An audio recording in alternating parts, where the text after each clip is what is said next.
all these multiple domains of your background, how has your individual purpose before you started, you wanted to do nursing, or you wanted to be before 40 years ago, probably 45 years ago.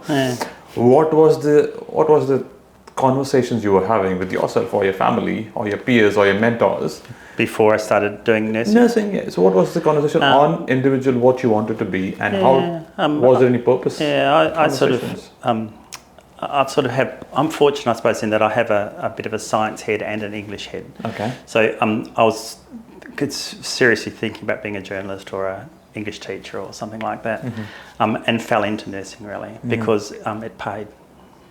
So hospital-based training, we got paid.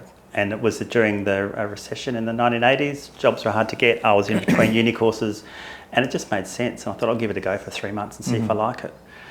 And it was just, and I really liked, even as challenging as it was, working in those sort of institutions in the 1980s. It was about being there for people, being in a place where you could do something, having colleagues who were great fun. It was hard work, but it was also enjoyable work, and I was learning a lot. And I found that I had a skill or a purpose for being able to listen to people and engage them in a sort of a therapeutic way. Powerful. Which was powerful. And then I went on, when I was working in mental health, I got the opportunity to do training in counselling and all sorts of things like that. So I was able to sort of combine that sort of counselling experience, really good understanding of psychiatry and general health. It's all related. The body is one. It's not separate. You don't sort of just treat people from the neck up. And it was really, it just worked. And I was able to get good jobs and have opportunity. And how does that, the behavior or the purpose of deep listening with a therapeutic understanding as well, how does that relate for your roles to be a project director of large hospital versus the lead person for COVID response? How does that same person with similar purpose works in these two different situations?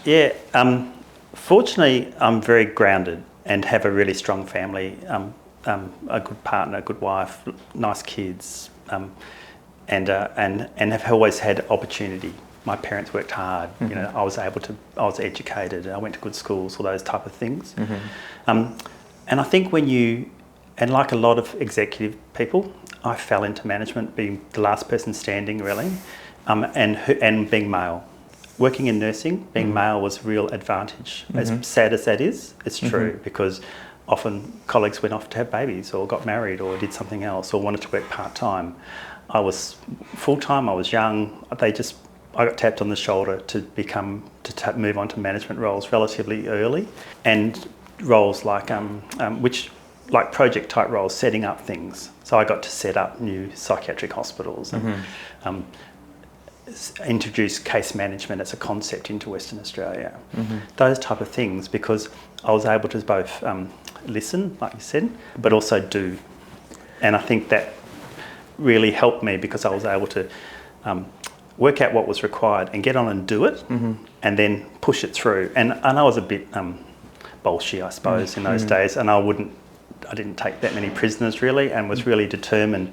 If I had a job, this is what we needed to do, because my focus was in improving their outcomes for the client.